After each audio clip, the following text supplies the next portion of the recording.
साथियों राम राम साथियों, सबको लगता है कि पॉलिटिक्स बहुत आसान है, क्योंकि मैं पॉलिटिक्स में हूँ। और जब लोग मेरी रील्स देखते हैं, इंस्टाग्राम पे पोस्ट देखते हैं, फेसबुक पे देखते हैं कि जिस तरह से हम पॉलिटिकल प्रोग्राम्स में भाग लेते हैं, जो बड़े ओहदेदार हैं उनके साथ हम खड़े रहते हैं, स्पीच देते हैं, जो क्रिमिनल लोग हैं उनके साथ हमारा उठना बैठना होता है, तो हर किसी को लगता है कि पॉलिटिक्स तो बहुत आसान है।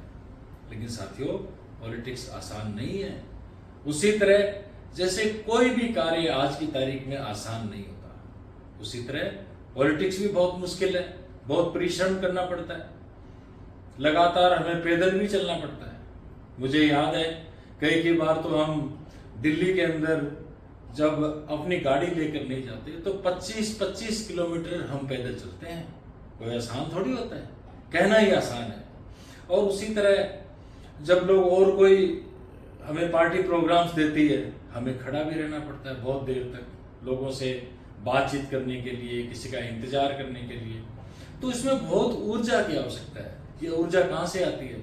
विशेष तौर से ये जो एपिसोड है मैं उन लोगों के लिए बना रहा हूं जो 50+ है, जिनको ऊर्जा की आवश्यकता है, लगातार मेहनत की आवश्यकता है, न केवल सरवाइव करने के लिए बल्कि अपने आप को हष्ट पुष्ट रखने के लिए, ताकतवर बनने के लिए, ताकि वो सरवाइव कर सके।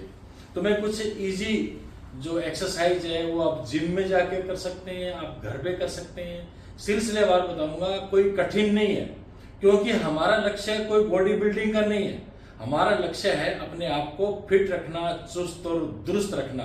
अगर हमें दौड़ लगानी पड़ जाए, वही कोई परेशानी आ जाए तो दौड़ लगानी पड़ जाए, तो कैसे दौड़ लगाएंगे आप? आपको दौड़ना चाहिए, कम से कम आप में इतना स्टेमिना होना चाहिए, चाहे आप 50+ हैं चाहे 50 से कम है, आप कम से कम 2-3 किलोमीटर की दौड़ लगा सके, इतना स्टेमिना तो होना चाहिए ना।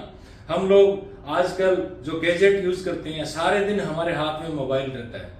मोबाइल रहने से हाथों की जो पेशियां हैं, विशेषकर ये वाला जो पोर्शन है, यहाँ की जो मसल्स है उनमें इतना ज्यादा दबाव पड़ता है कि आपको टेनिस एल्बो हो जाता है, आपको यहाँ पे भयंकर दर्द होता है, आप किसी से हाथ नहीं मिला सकते। आप जिस तरह से मैंने पानी की बोतल उठा रखी है, ये भी नहीं उठा पाते। तो इन सब चीजों से बचने के लिए जरूरी है कि आप अपने जो शोल्डर्स है उनकी मसल्स को मजबूत करें, ताकि यहाँ पे दबाव कम पड़े। आपने चलना है तो इन पैरों पे चलना है, आपके नीज है वो मजबूत रहे, आपकी कार्टिलेज है उसको नुकसान ना पहुंचे। तो एक के बाद एक 3-4 एक्सरसाइज मैं बताऊंगा, आप इस वीडियो को अंत तक देखें और उसको फॉलो करें। बहुत बहुत धन्यवाद। राम राम सर। एक्सरसाइज करने से पहले अपने शरीर को एक्सरसाइज के लिए तैयार कर लें। उसके अनुरूप करने के लिए आप ट्रेडमिल पे स्पीड से चलें। अगर ट्रेडमिल आप यूज़ नहीं कर रहे हैं तो आप सड़क पे भी स्पीड से चल सकते हैं, ठीक है, लेकिन कम से कम 2 या 3 किलोमीटर आप ज़रूर चलें।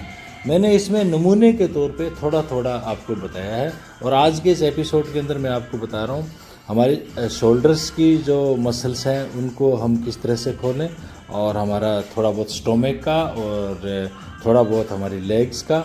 और उसके बाद में ज़्यादातर जो मैंने इसमें बताया है कि हमारे जो हाथ की जो मांसपेशियाँ हैं, जिससे हम सारा दिन हम काम करते हैं और हम लगातार हम खड़े रहते हैं, तो वो स्टेमिना हम कैसे अपना अप करें वो मैंने इसमें बताया। अब मैं ज़्यादा नहीं बोलूँगा, एक एक स्टेप आपने ध्यान से देखना है। और अगर आपको फिर भी समझ में नहीं आए तो आप अपने जिम ट्रेनर से पूछ सकते हैं।